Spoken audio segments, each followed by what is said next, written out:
What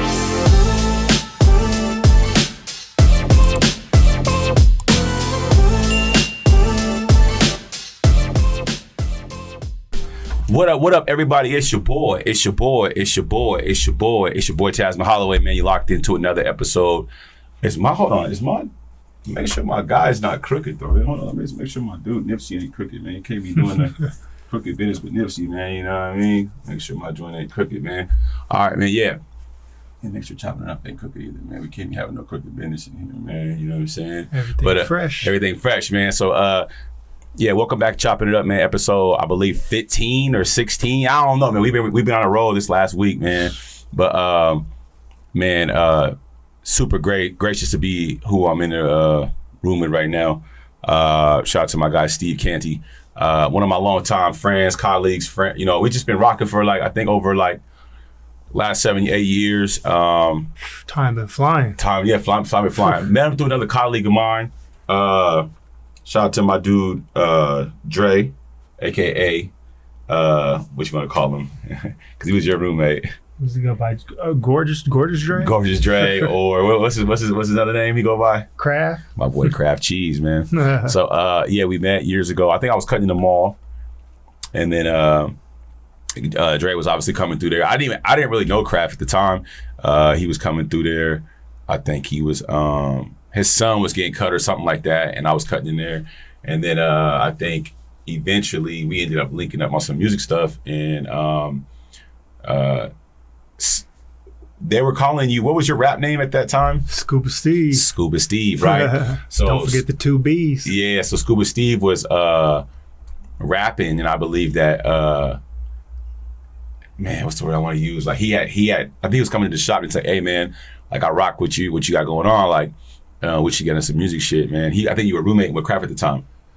Yeah, that was a minute ago. Yeah, that's back in the day. So they're roommating over there by TCC, I believe. Yep, that one. Yep. They had a little crib over there, and then we locked in, became cool over time. I was heavy on my music gun back then, and Steve was like, "Yo, man, let me get a feature, man. Like, what's good?" And we were supposed to lock in, and then I ended up going through like all my little stuff and taking my L and falling to the floor, and that's why I thought it was important to bring him on this episode because, like, I like bring people on my podcast who have like a story, who don't give up, and who just fight through this thing we call life. You know what I mean? Very important. This is not an easy life that we live, and he has a crazy testimony that we'll get into before we dive into it. Tell the people a little bit about yourself, Steve. Well, shoot, I was born and raised in Tacoma. Mm-hmm. Went to Foss, graduated from Foss. Left Foss, went to Eastern Washington for a couple years. Okay. And then came back because I was having a son. Okay. And then, yeah, through all that, I kind of found music as well. And then just tried to push through. And shoot, since like 20, from being 21 to like, 31, 10 years just rapping and trying to find out where to go and who to link up with and just try to do the right thing. As far as that goes. Yeah. So when you started rapping, as a child, who was some of your influences to get you into rapping? Like, who did you listen? Like when you were coming up, who did you listen to? Like, yo, this cat, like he got, you know what I mean? Like, who was one of your favorite? Like, name some of your favorite artists that motivated you, inspired you to be getting into rapping. Shit, the crazy thing is I really just listened to everybody. Like I listened to everything back then. Oh, really? It's just whatever MTV was playing too. So I mean, you got. Of course, the Tupac, the Biggie, Jay-Z, all the classics, Nas and all them. Hell yeah. But then they was playing a lot of rock and stuff too. And I think around that time too, there was the Linkin Park. They started playing and rapping and rock. And, oh shit. You know what I mean? Linkin Park was dope back then. Yeah, just a lot of, I was listening to everything. And at the time, I didn't even really want to do music. I just liked music. So music I didn't really think I was going to start doing music probably until about college, until I kind of seen the business, started realizing certain things of it and what it is and what you got to do and what Instagram and Snap, like all that stuff was getting popular. Yeah, and, Instagram. Yeah, so Instagram. You started seeing, you kind of could start seeing a way to get to it. Okay. And so at that time, you transition and you start doing your thing. How do you connect with Kraft? I knew Kraft from high school, but we didn't really hang out or nothing. Probably just said what's up, passing time and stuff. So Facts. It was one day, I think 2018 it was, I did a show at New World. Okay, over there in Lakewood. Yeah, I did a show at New World, and he had a performance too. And that's when we linked up, and I was like, oh shit, you do music? It's that whole thing. You do music, I do music. Oh shit, let's do something. Okay. And so you guys link up on a music tip, and then it just takes off. Yeah, and then just took off. We just kick it, made music, and I just hung out. Okay. And so do you feel like it was you, Kraft, and who else was brought in? Because wasn't somebody else involved too at the time? I'm trying to think. Because who wasn't? This is a minute ago. Yeah, there was so many faces in and out. was the guy that involved in your accident? Wasn't he staying with you guys too at that time? Not back then. I didn't know him back then. No. He came around at like. Yeah. So before we get into that, because we want to get into that, I don't want to speak because that's an important part of this podcast. So okay, boom. So you're rapping with Kraft. Y'all doing shows. You're traveling around, getting stuff done. Where are you seeing yourself going? Because then I stumble across your music and I'm like, yo, dude's nice. Like he's going in. So like, let me think. So we was doing shows and stuff, trying to get things going. Yep. And then it's so hard to even recall. There's a lot of stuff you just fall out with people sometimes. Yeah, music, life especially happens. in this city, man. Music out here is like, yeah, life happens. People having kids and stuff like that. So there was always like we'd be on a good run and then just for months stop and then start up again and then stop. Yeah. So nothing really could get like a good momentum on it. Okay. So you're doing your thing musically, and then I ended up running into Steve, rap name Scubba. Scubba. Yeah, I call him Scubba. But yeah, it's just crazy, man. So he gets into music, and we're linking up, we're kicking it, and the pandemic happens. Yeah, well, so pandemic happens. Everybody kind of like stopped rapping. I feel like at that time. Yeah, there's no shows, nothing was going on. Kind of just back to the regular grind, going in the 9 to 5. So at that time, what are you doing in 9 to 5 wise? I was truck driving. Yeah, so I was just, luckily I was one of the workers, the essential workers, so I just kept pushing. Okay. I got to work through all that. Okay. And so then you're driving trucks, but then you eventually find yourself kind of not really focused on music as much. You kind of start getting into your hustle. Yep. Then, what? Probably that's when 2021. It's probably when old boy starts coming in the picture. Yeah. So we all made music and everything, and from there, we just started realizing like, oh, we should all probably just roommate and be cool and shit. So, so we end up getting a house. This is about 2020. I think we get a house, and but at the time, Kraft wasn't living with us. Yeah, he was. Yeah, because I remember I had my shop still over there on South Tacoma Way. Mm-hmm. Yeah, you got the crib over there, Spanaway. Yep, everything going smooth. Yeah. And then what? You kind of start getting into betting though. Yep, that's around the time. Then what? They move.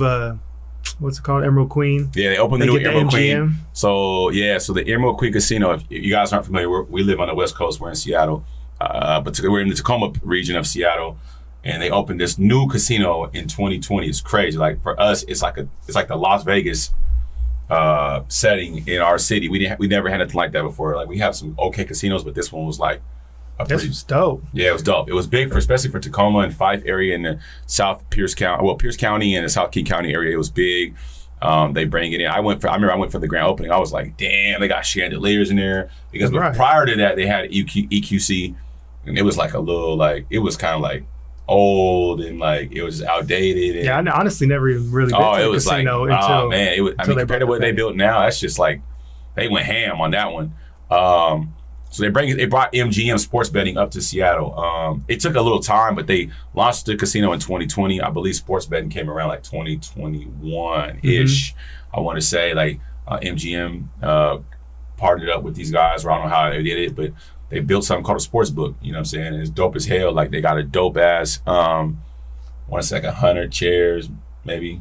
Yeah, we've got some recliners in there. And they got recliners. They're doing the fight parties. They're doing all the NBA, NFL. It's dope. And so you got introduced to that how? My roommate at the time, he was going up there. He had friends that betted and all that. I wasn't really into it, but I went a few times, seen it. Sometimes they win, sometimes most of the time lose. Mm-hmm. I tried a few times, I lost. Mm-hmm. But then what really started happening is I was like, fuck, I'm pretty good at the UFC. Let me just bet fighting only. Okay. And then my shit took off. So you start betting on UFC and that shit just took off. Just took off. It was going crazy. It started with one bet because at first I'm just betting with my paychecks, and that's whenever you got bills and stuff. So you had a little money to spare. I think I put my first bet ever was 300 on Francis Ngannou. Mm-hmm. And that was a rough fight too. I think he went into that fight with both his ACL, MCL tears and everything, but he still got the job done. So I think that 300, he was an underdog too. So that 300 got me 300 even. So I just picked up 600. But yeah, after that bet, it was took off after that. It was on to the next one. Every weekend I was just watching who's fighting, started studying shit, started, So now you're just going trying crazy. To piece it together. So yeah. 2021, you're just going crazy in the betting, just going crazy. It starts going crazy. I'm hitting every single parlay. It got to a point where I'm putting $100 on 6-7 tickets, just trying to all right, if this one misses, maybe this one will hit, blah, blah. And shoot, luckily, every single time I would at least have one or two winners in there. That would catch. Yeah. And the parlays, for people who aren't familiar with parlays, that's basically when you choose multiple bets and then your odds, you get paid a lot more. Mm-hmm. Because the odds are kind of stacked more against you. And I was hitting 5, 6, 7, 8, 9, sometimes 10 parlays. Yeah. Damn. So you need all 10 of those people to win to even win. If one person loses, it's over. And you smacking them every time.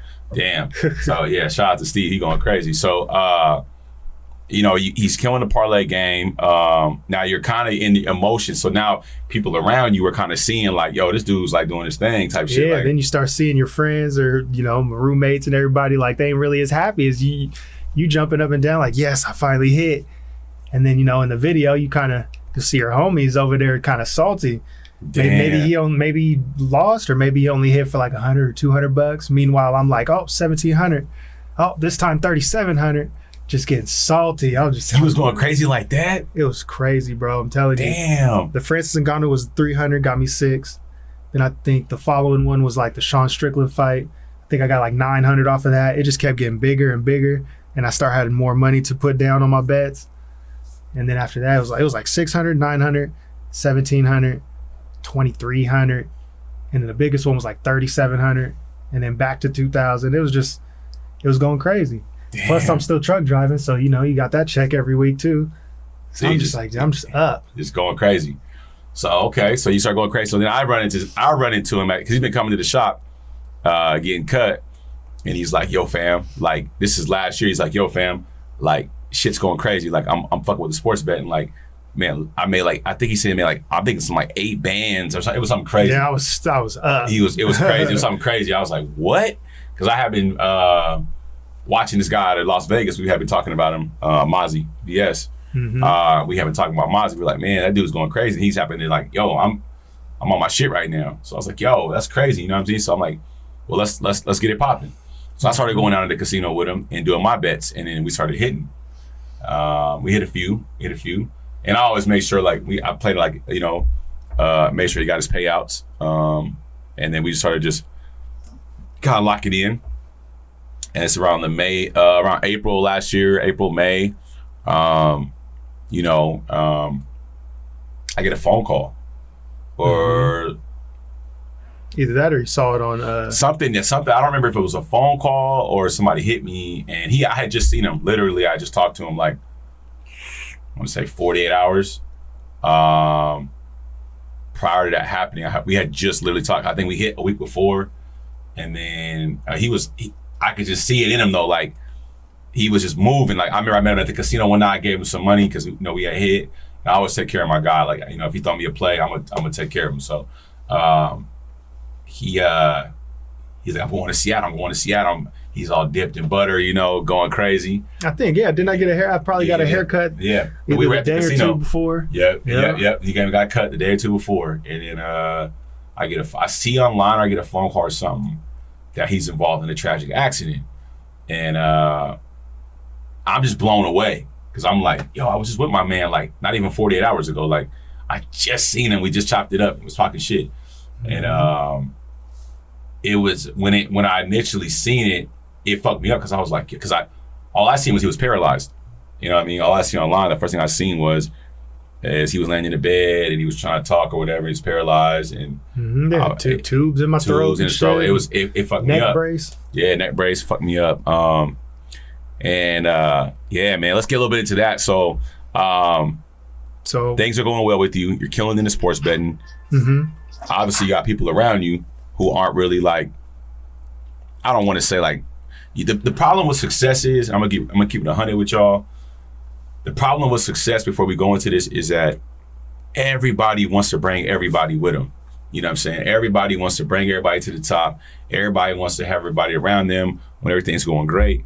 And you're gonna learn fast and quick that everybody around you ain't your friend or your homie. And this is a prime example of, you know, this testimony of why, you know, you can't trust everybody. You just can't. And so Steve's doing his thing, killing it. And that's happening. And then what else? Even going to the studios. So at this time we're going heavy around this time. So I'm winning, getting my money. So money's not an issue. You were even shooting videos, not to interrupt you, with Focus at that time. Yep. So we're shooting videos, everything's smooth. For once, I'm not tripping about money no more. So we're just pushing through. I mean, at this time, the verses I'm doing is cool. Everybody that's in the studio, because we sometimes have a big group of people with us. Everybody that's there is just loving what I'm doing, what I'm saying, you know. So I was the type of person, you know, as a team player, like just to pick a group, like say if I don't care if I'm the ASAP Rocky or the Ferg, you know what I'm saying? Like, I don't care. Just play my position. I just want everybody around me to win. Facts. And I knew too at the time it was dope to be a group, you know? So like, you know, different characters. You got one that's probably a little hot-headed. You got one that's chill, laid back. That was always me. You got the other one that's goofy and loud, you know? That shit was cool to me. So I was like, you know, I never was jealous of nobody. I was always, hey, spit that shit, do something, you know. That shit was hard, you know, always bringing up everybody around me and everything. But I don't know, I guess apparently things weren't the same. That energy wasn't reciprocated for me. So but at the time I don't know any of this, you know. You kind of see the vibe, but you still don't really, it didn't really compute like this is dangerous, almost like, you know, this is like some deep jealousy, you know, because I've been here before. So everything you're saying, like, I've been down this road of like putting trust in people, and then they're gonna show you, you know, firsthand like how they getting down. So you just kind of moving naive in a way, right? Yeah. Like you're like thinking these guys are your boys. You guys are everything's gonna be smooth. Whatever we're doing it's just what we're doing. You know, everything's gonna be good. But yeah, I guess it wasn't really like that. So one night we end up going to what was it, show? What are those Showbox or like one of the clubs out there, X Stadium, I think it was, or something like that. That was smooth. Everything was good. Partied the whole time. I forgot the dude's name that we shot with, but we met the videographer up there and we're partying, chilling. Everything's going good. And then we go to leave. So this is me, my roommate. I don't even know if I should say his name or not. I personally wouldn't say his name because we don't want nobody coming after us. That's what I felt like. Yeah, we don't want to say his name because we don't. I mean, I'm not worried about nobody. I'm just saying. Right. It's right now you're dealing with law, court, and laws, and if you know, you know. That's what I was gonna say. If you know, you know. Yeah, that's all that matters. If not, then yeah. You know, whatever. I say his name. Yeah. But it was me, my roommate, and then my roommate's cousin. We party. That's all good. Nothing happening. And then on the way back to Tacoma, I fall asleep. I wake up. We just at the casino already. So I'm like, oh, whatever. It's kind of a part of what we do. It's part of the hustle. So I'm not tripping. Still not thinking nothing of it. We go to the casino. My roommate goes. He likes to play blackjack and all that, the card games. I'm not really into it. I'm strictly sports betting. But he was playing that stuff. I think he got down like 200 and then was asking me for money because he knew I was up. But that particular week, I had lost like $600. So I'm all about management, bankroll management. You know what I'm saying? You know what I'm saying? I don't care if I have. You gotta know because you like Molly say, your money is your bullets. Right. Yeah. Exactly. So I knew like I could probably give it to him or whatever. But at the time, I was just focused on my stuff, my stuff only. So I was like, nah, I already lost 600. I'm not giving no extra. I'm not letting you borrow nothing. Facts. So he goes to his cousin. His cousin gives him his money. He loses that. So he's down like 400, 500 now. And he's coming back to me like, come on, please, cool, blah, blah. Getting mad about it too. I'm like, nah. Then that's when you this is kind of when I started seeing it for myself. Like the hate and the jealousy and just hella entitled. Like, nigga, this is my money. Like, why do you think I should give you my money? Facts. Doesn't make any sense. Damn. So yeah, anyway, this is all in the casino. He gets mad, and me and his cousin end up just going back in the car, chilling. And he stays there, tries to win, whatever, but loses everything. So we're in the whip. He comes out. He starts talking. You know, hey, I'm sorry for tripping, blah blah blah. But you was just making me mad. But just stupid stuff. Like, why am I making you mad? Because I'm not giving you my money. You know what I mean? So anyway, one thing leads to another. We start kind of just getting into it because I'm like letting them know, like, bro, I don't have to give you anything just because whether we're friends or not. Like, I lost too, and I'm not about to lose anymore. Why, you just lost 500? Why? How's that a smart play? Facts. To anybody, how's that a smart play? It's not smart at all. You yourself lost money, and then your friend lost money, and then he wants to borrow some of your money to try to win back. Like, ain't nobody gonna come out of altogether a $900 deficit. Like, I was cool off that. So, but yeah, we just kind of kept getting into it, and he was just like, you know, I would have had my girl give you the money back and all that stuff. And I'm like, first of all, like, I'm not a bank, you know what I mean? I'm not the loan person, and then, you know, I give this to you and then go get money from somebody else. Like, y'all handle that. Damn. Okay. You know what I mean? And I don't know, I think one thing leads to another. He probably called me a bitch or something eventually. Damn. And I'm like, all right, my nigga, like, yeah, we homies and all, but you about to get that same energy as old boy. Well, there was another altercation that happened like a few months ago. I'm not trying to name names, but, you know, I basically was like, you're about to get that same energy from me as old boy got. And then he turned around and sucker punched me. We're still in the whip. Who's driving? So his cousin is driving the car, right? Oh, so he's in the passenger seat of the car. He's in the passenger. He we're driving literally. He turns around like to get on his knees, you know, to turn to face me, and he hits me twice. And that shit but like instantly, as soon as he hit me, like boom, boom, I fucking just leap up and I just grab him. I grab him, snatch him out the front seat, bring him to me. I put him, you know, watching all that UFC shit all the time. I fucking just muscle memory or just what I've watched all it for so long. But I grab him, put him under me, fucking somehow roll, and then now I'm on top of him in the back seat. I'm just hitting him a few times, boom, boom. Nothing major. Because at the end of the day, it's still your friend, or you think it is. Yeah. So I'm not trying to bloody him up or nothing. It basically was more of a tussle than anything. Yeah. So yeah, I did that, hit him like 2-3 times, whatever. Then his cousin stops the car. So by then we're like on Spanaway Loop in the darkest part too. It's like 3 a.m. And the fight kind of spills over into the street. We get out, we talk a little bit. I probably threw like a punch or two, and then he just didn't want no smoke. He's like, you know, fuck, F you. You know what I mean? That's pretty much how it was. I'm done. F you, blah, blah, walk away.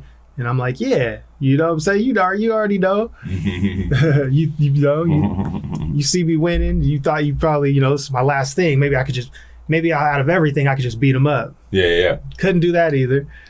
So, you know, ego probably hella hurt and everything, Facts. you know, so he's yelling at me, telling me to just walk home. Plus we're like 5-10 minutes away. So I wasn't tripping. You know, I'm thinking, you know, I walk home, he'll be there. cool off. We're gonna smoke, chill, and get back to what we're doing. It's your homie. Or so you think. I go to turn around, and at this time we're saying shit back to each other, but I could see what's going on, and at this time the cousin and him switch. So I see him get in the driver's seat.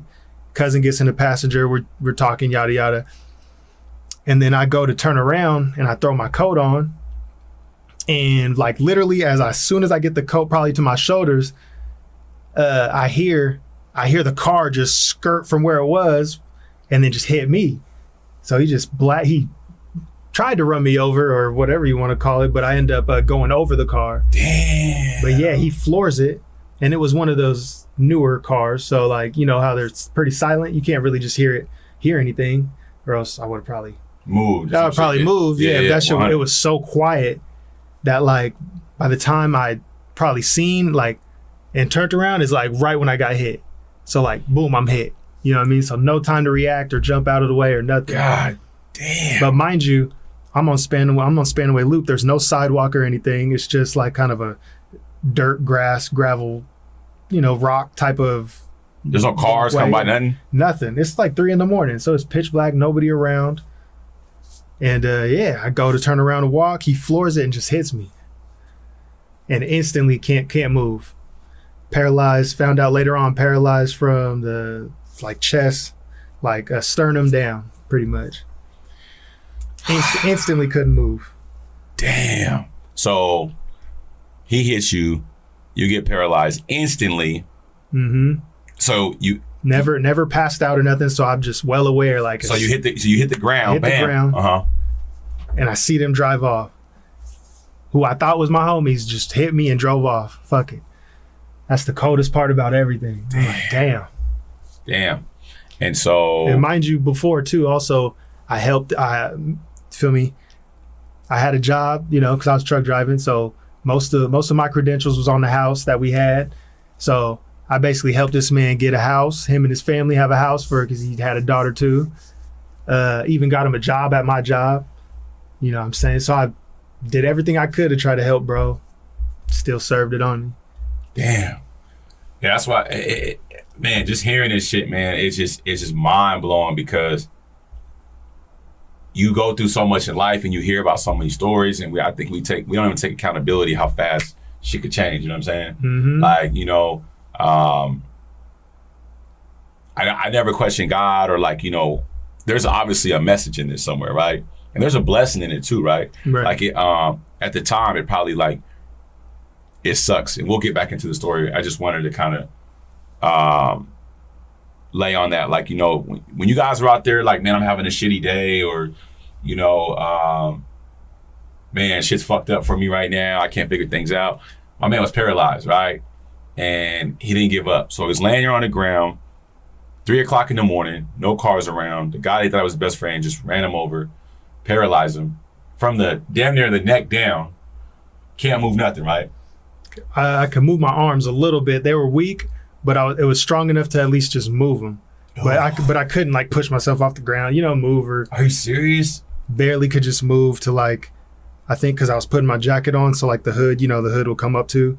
I think I barely could just kind of, like at the time my fingers or nothing was working. It was just all wrist and shit. Fuck. And I think I kind of moved my jacket out the way. And lo and behold, as soon as I was hit and they left, somebody had pulled up and saw it. So like there was nobody around the whole time, but as soon as the accident or the incident happens, somebody did see that. And kind of that's pretty much probably what saved me. Was just the right time, right place. They saw it. And as fast as I was hit and they left, there was already like a headlights I could see. And they kind of walked up, "Are you okay?" And I'm like, "Can't move." That's all I remember saying, like, "I can't move anymore." And they called 911 and so what's going through your head? Pretty much, I can't believe this shit just happened. That's what I'm thinking. Like, this really just happened. Like, to think the day before you're hooping and able to jump around and run around, and the very next day, less than 24 hours, you can't even move no more. It's just crazy. They take you to the hospital. Mm-hmm. Are you awake at this time? Yeah, I'm pretty much awake the whole time. They take you to the hospital. What happens? They throw me in the truck, which hurt like a motherfucker, by the way. For real? Hell yeah, like I could feel. So like, apparently what happened was this will be your spine, right? My shit, when it's broke, it fractured and then slipped behind it, but it was still touching. So so as soon as that breaks, you feel me? Nerves and stuff all broke around it. So as I couldn't feel anything, but when they picked me up to move me, I could feel like all of a sudden all the nerves it felt like I was on fire. Are you serious? That's what it felt, just fire all through my arms, all down my back. That shit hurt. That was a weird feeling. But they get me in there, they drive me down to St. Joe's. I'm half in and out because then I think by then they probably give me some painkillers or whatever. I get to St. Joe's and I remember hearing them like, oh no, this is worse than we thought. He has to go to Harborview. Like, we can't do nothing here. So then I end up getting airlifted from St. Joe's to out to Harborview. In a helicopter? But I don't remember none of that part. I remember them saying we don't have the equipment here. But then after that it's just pass out probably or something. I don't know. And then I just wake up in Harborview. Damn.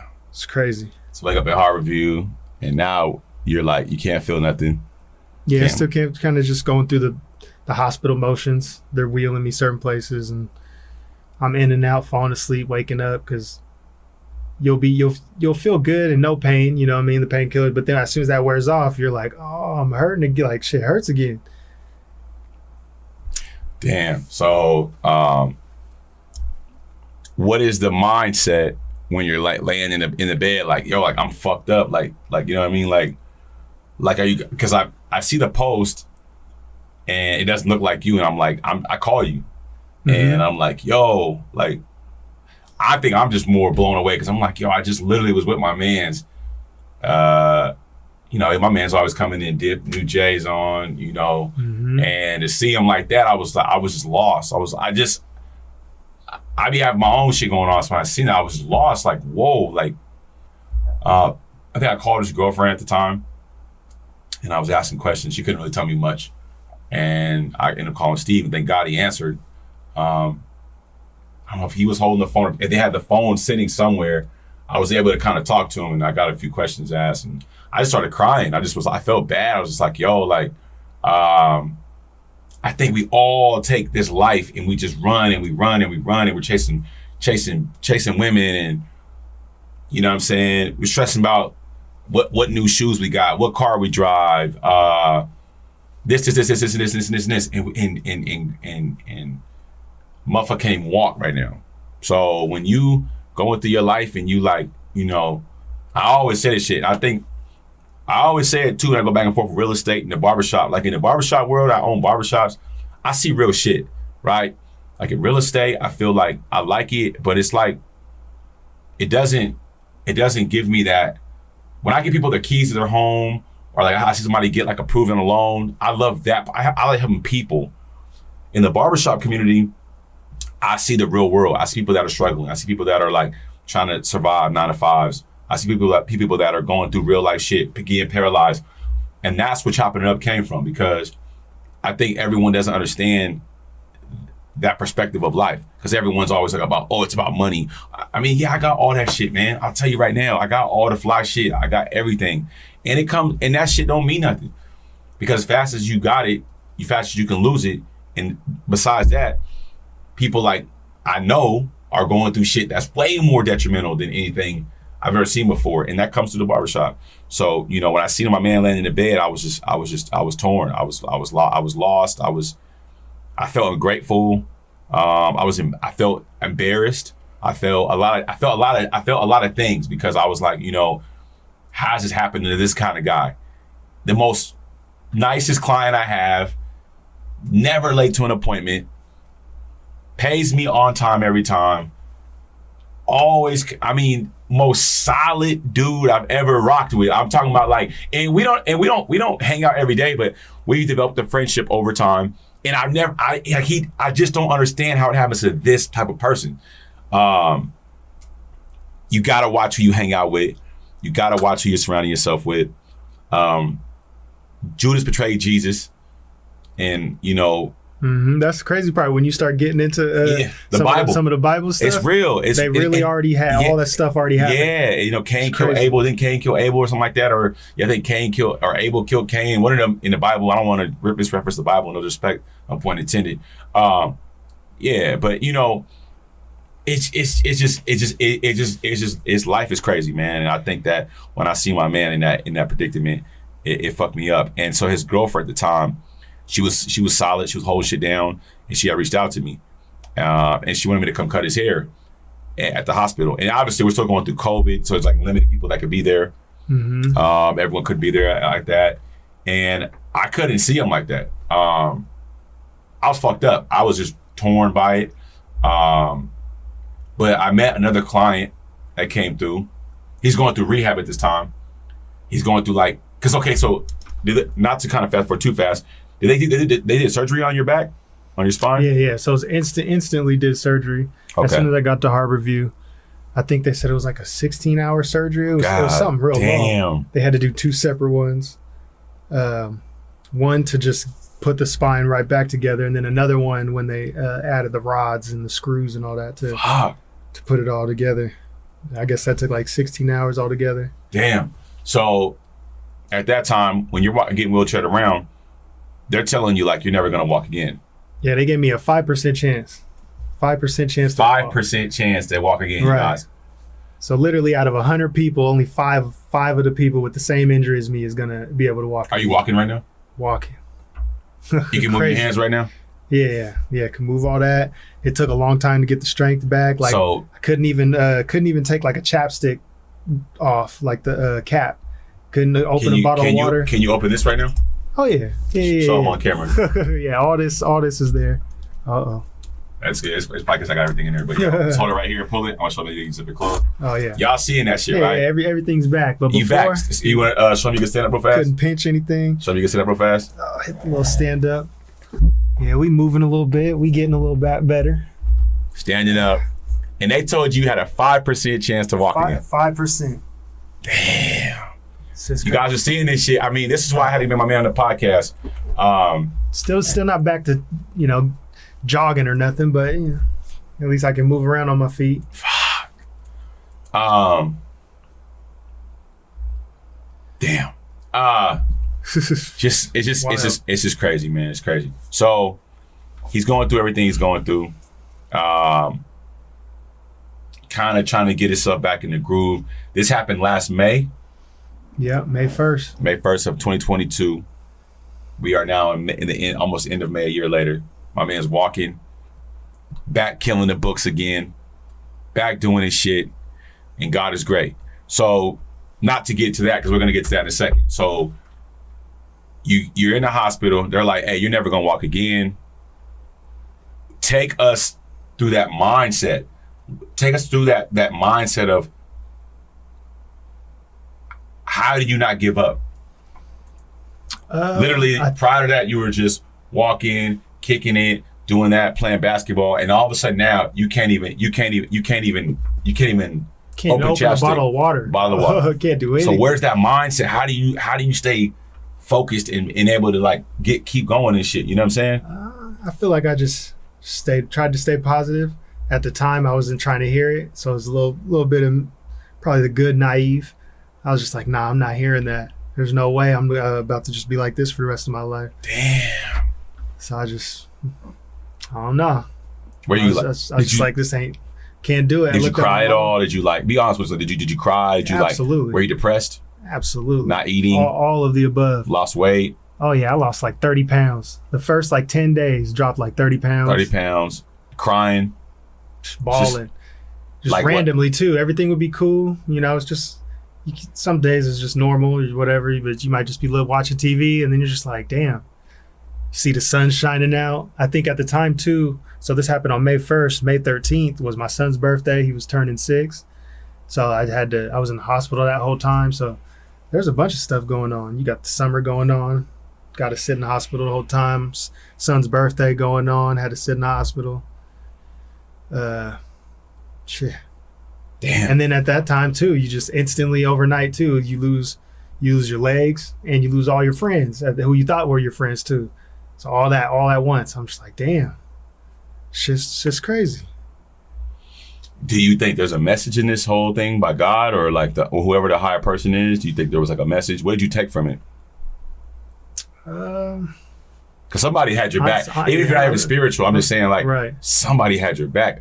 I mean, look at my man's outside right now. Look at him right now, bro. He can barely walk. This is look. Yeah. I mean, this is God showing him literally that he's real. Look, there's a guy. I wish I could show you guys on camera in front of our building right now. He cannot walk. Literally, look at him. Yep, using the walker. That's what I had to start off with. And you know what he's telling you right now? Look how far you came, bro. Right. He wanted you to hear this, man. He wanted you to believe that he got you, man. You know, and sometimes he gave you signs to remove them from your life. But the kind of person that you are, you was like, nah, I'm gonna keep rocking with him. Yeah, nah. You knew you had to get rid of those guys that you were hanging out with. Right, instantly. I was just like, it's over for you. It cost you your freedom. I mean, your freedom of life, you know, and your ability to walk to understand, like, man, that shit was no good. Mm-hmm. So, you're in the hospital this summer. You get released when? I was there May, June, July. Probably towards the end of July, like middle of July. So you get back home. Come out the hospital, you're down weight, your mind's probably like at the lowest vibration it's ever been in your lifetime. You go home, your girlfriend's kind of like taking care of you, helping you take showers, baths, helping you eat, everything, right? Yeah, held me down. Held you down. All the way until I can move again. And then how do you start, you're going to rehab, I take it. Mm-hmm. And how do you get to where you start even getting movement again? Like how'd you dig out of that hole? Like how'd you go, fuck, I gotta get out of this shit, man? Well, I remember, so when this first happened, all the nurses and doctors always told me like, even if you can't move or do anything, like just try to every day. So every day from the time the accident happened, I'd just get up and try to move, or I'd wake up and then try to like move something. And probably 2 weeks of doing that. Just the one day I finally wake up and I try to move, but the only thing that ended up moving was like my toe. I think I'm just a little bit, just wiggled the big toe. And that's when I was like, oh shit. Like it's crazy to go from no movement and then you're just happy that your just little toes moving a little bit. And that's when I was like, oh, hey nurse, hey, look at this. I'm calling it everybody, hey nurse, doctor, look. And then that's when they was like, wow. Like even I think I had a nurse be like, wow, I've never even seen that happen before. Like you get you get real, injured, man. You come in the hospital, and 2 weeks later after surgery, you start wiggling the toe. I guess they never seen that before. So yeah, God is good, man. Damn, God is greatest, man. This is probably one of my most so far best podcasts. Like it's bringing me back to humility and grace from God, because believe it or not, it could always be worse. It can always be worse. And I need this right now because I mean, like, I got everything. I mean, like, I walk around. This is just some I don't know. Like, I think, you know what I mean? Hell yeah. We all chasing this shit. Everybody want this shit. Oh, I need money. Oh, I need. And motherfucker can't even walk out here. He just happy to move his motherfucking big toe. Mm-hmm. Stop being so fucking ungrateful. You know, everybody out here fucking chasing this life and trying to do all this shit, man. Just sometimes slow the fuck down. It's okay. Mm-hmm. You don't gotta do like everybody else. Motherfucker's having to move his motherfucking big toe. You know what I'm saying? Yeah, for real. Motherfucker out here, oh, I don't got, my Wi-Fi is going too slow. Oh, my car is low on gas. Oh, everybody fucking complaining. I be with real motherfuckers. I see it every day. That's why when I got in real estate, I was trying to do all that extra shit in real estate and with the rat race. I started realizing, like, man, that shit ain't me, homie. I'm me, bro. Like, I see real life every day. I'm moving at my pace, bro. I'm in the slow lane now, homie. I used to move fast, bro. I used to move, and I went through shit like this. I didn't lose my legs by the grace of God or my feeling, but I lost everything. You know what I'm saying? That's why I fuck with him so much, because, and he seen me go through it. And that's why I fuck with him. You know what I'm saying?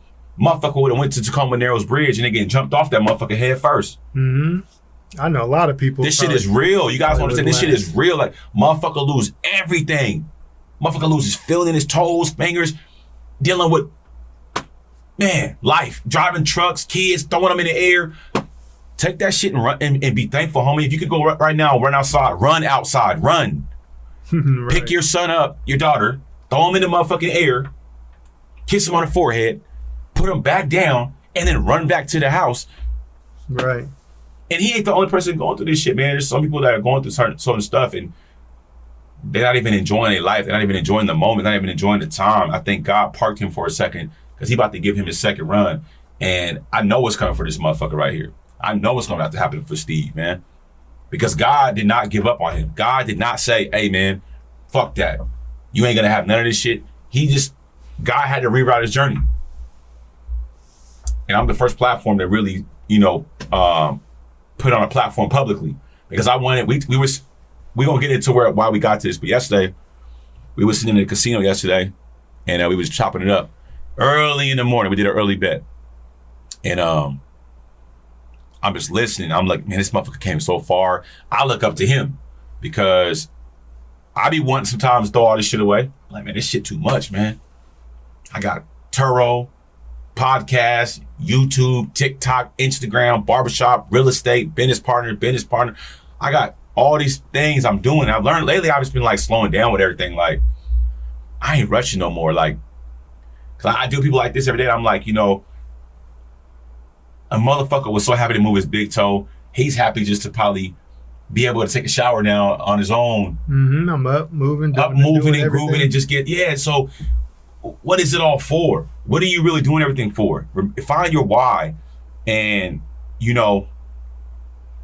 we sat at the casino yesterday, we were laughing, and he just smacked him again. He just had a good run, and it's not always a good run for him. Sometimes he might fuck a game off. We lost last night, but we keep going, you know what I mean? And I really commend you. I want to give you your flowers. And, I want to give you your flowers for, being a stand-up guy, being a solid individual, and being dope, because he didn't give up, man. And, I've been through my fair share of hard moments, and we don't give up. We're going to fight, man.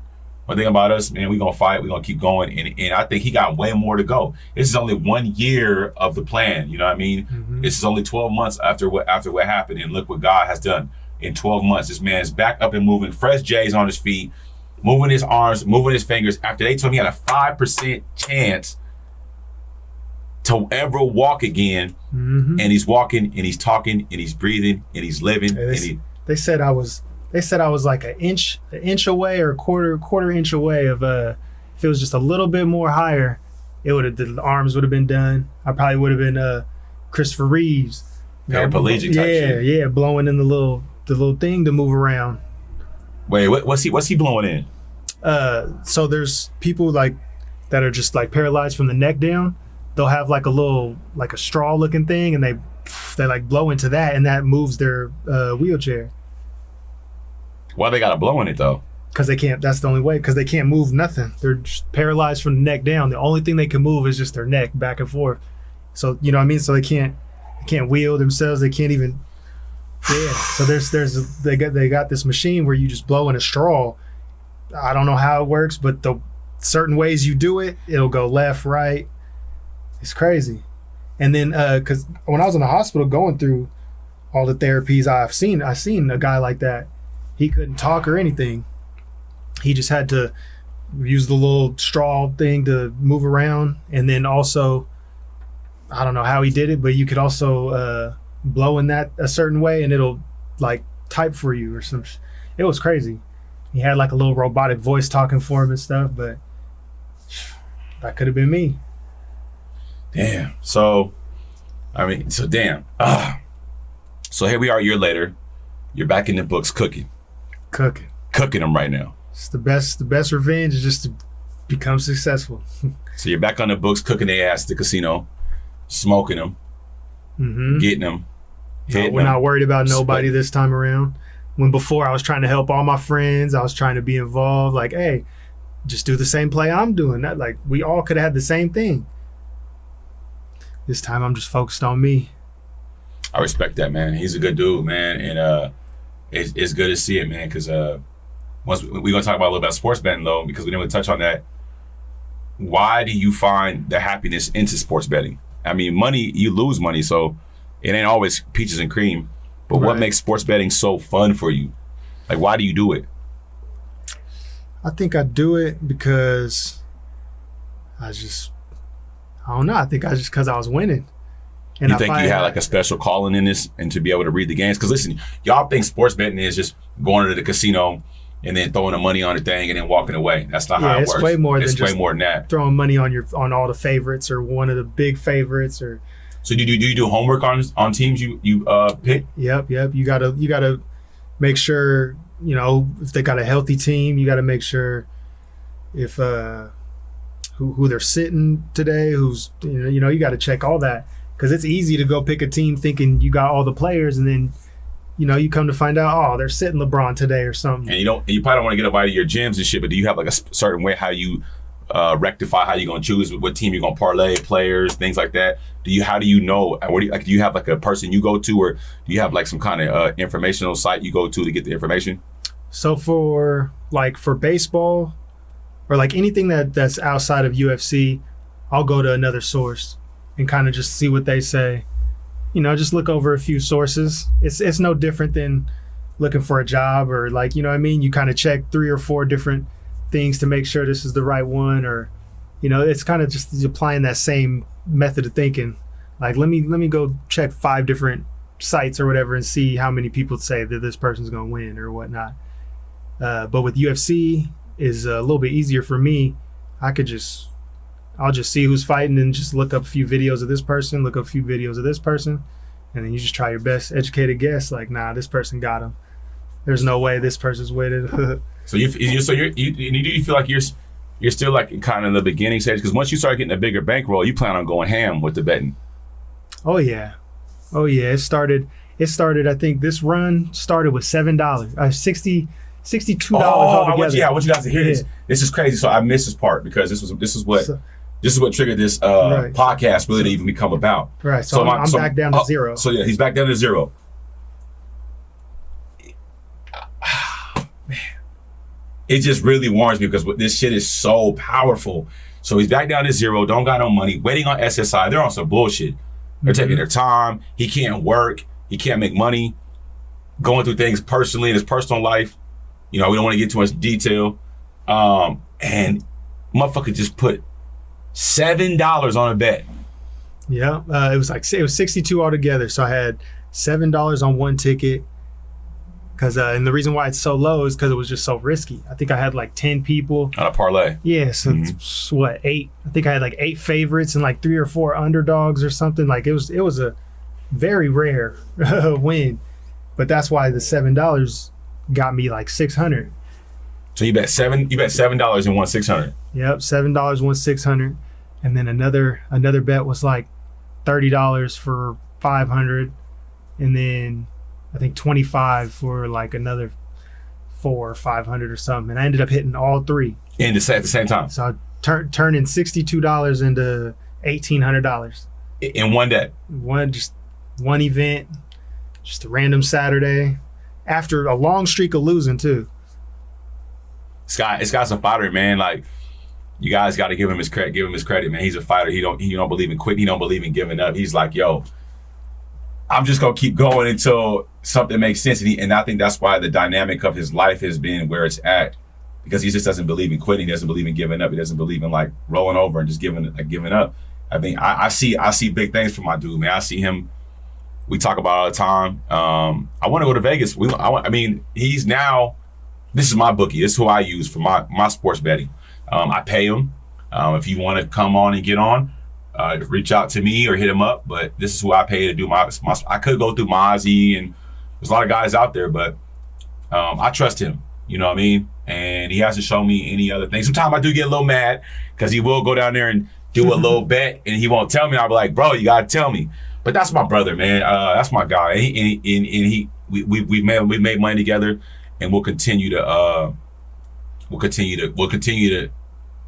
do it because I'm not really a bettor, but I bet on myself, and I do. So I can't say I'm not really like a sports bettor, but I do bet on myself.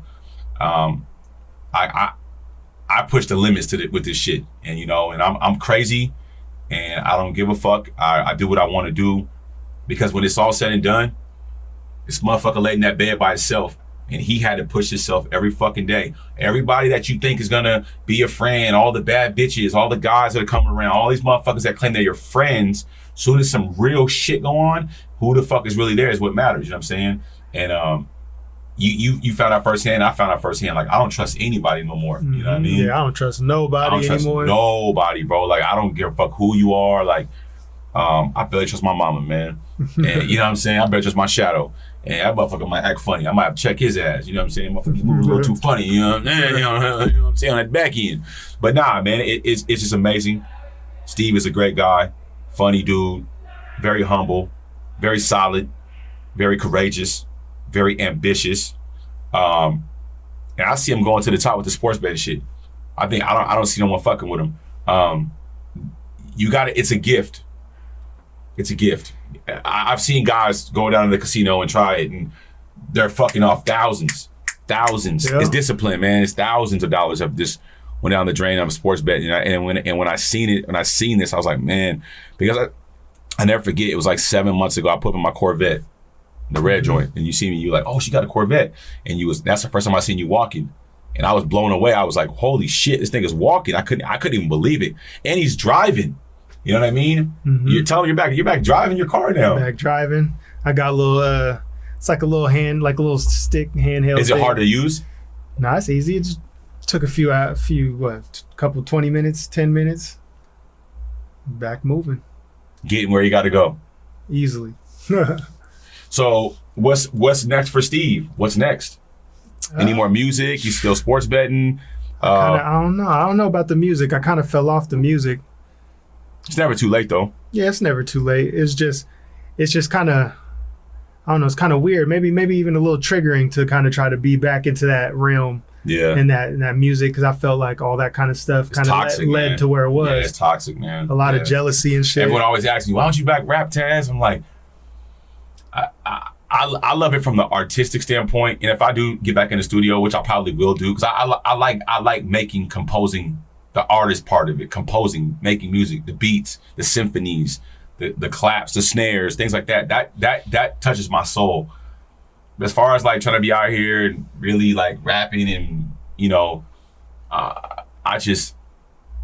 it's too much for me. It's too much. A lot of hate come with it. Dangerous game. I'm a businessman. I like podcast space. I'll bring some of them rappers onto my podcast and let them have their platform. And I just want to. I'm a fan of the business and a fan of the creative space. But as far as like me doing it, I just don't. It brings a lot. It's a lot. It's a lot. It's expensive as fuck. I ain't gonna lie. I spend so much money. I should have fucking 50 Rolls Royces right now for how much I spent in music. You know what I mean? Mm-hmm. I spent a lot of money. I lost a lot of friends in music. People doing shady business. So yeah. But no. So we'll see. But so you're gonna continue to sports bet though, right? Oh yeah. I'm waiting for a bet today to cash. Yeah, we might be going to do a bet right now. So yeah, man. Anything you want to tell the people out there, man, before we wrap this up, and let them know, where can they find Steve? On Instagram, it's Real Scubba Steve. Mm-hmm. And that's that's the only account I'm really working on right now. Okay. Just the Instagram. Okay. And like I said, man, he got some picks, man. He gives picks, daily picks. And if you want to get some daily picks, just have your money right, have your chips right, because it's gonna cost you. Or if you just want to slide by and just see like what did Steve win today? Yeah. Go on Instagram. Look, he gonna post his winnings. All right, he says winning. Post up every it's day. fun. I like it. Like I said, I get. It's fun, man. I'm just entering a new space with it. It's fun. We lose, we win, and when we win, it feels great. When I get that call, hey, bro, we hit. I was at dinner last week and he said we hit. Oh, let's go. Yeah, you just go about your day, not worrying. Yeah, I might worry about it. If we lose, I'm like, damn. You know what I mean? But when we win, I'm like, hell yeah. So yeah, man, it's part of it, man. It's just love, and the betting game is becoming so big now. It's huge now. I mean, it's been big, but now it's like it's becoming huge, especially in our area. Oh yeah, it's huge right now. So we got guys like him doing their thing, and I'm gonna keep rocking with my guy Steve, man. I thought it was very important to bring him on this podcast, and man, just you remember, you guys, man. whatever you complaining about, remember somebody would love to be in a position of different in their life. You know what I mean? You might think you're having a bad day, but it could always be worse, man. And he's testimony of that. And look at him. He's back betting, handling business, walking, moving fingers, toes, hands, everything. So whenever it gets ugly, remember, that's not the end of it. Your life can change in 1 year, and he's testimony of that. So, once again, we want to give my man his flowers. Keep being courageous, keep being great. Keep killing the motherfucking books, boy. That's the plan. You know what I mean? And man, we're gonna keep rocking. That's my guy. Like I said, I think I see us in Vegas in the near future. I think he's gonna have to go to Vegas because once he clears them out down there in Fife, they gonna be like, you know what I mean? Keep this guy out. Yeah, get him out of here. So yeah, man, I think I'm heading to Vegas myself, and I want big things for my guy, man. I want to see him go to the top. He deserves it, man. God gave him a second chance at life. He went through his testimony. He's prolific, and we only want people like that around us, man. And so keep being that guy, man. Keep doing your thing. Yeah, appreciate keep staying you. solid, man. Keep being a good dude, and man, we love you, Steve. And has the person that was involved in this been apprehended? Yeah, he actually went on the run. Mm-hmm. So apparently, immediately after hitting me, he shoots to the house because remember I said it was only less than 5 minutes away. Grabs his stuff, gets his girl, his kid, everything. Try to grab what they could, and they just left the house and never went back. It took a minute, about 8 months. So he was on the run for 8 months. The whole time I'm in the hospital, the whole time I finally get out, still going through rehab and everything. Stumbling upon pictures of him this whole time. He was up at the fair, having a ball, trying to live like nothing happened. You out there? Yeah, there's pictures of him on his mom's Facebook, him up at the fair, him having a family gatherings and just acting like nothing happened.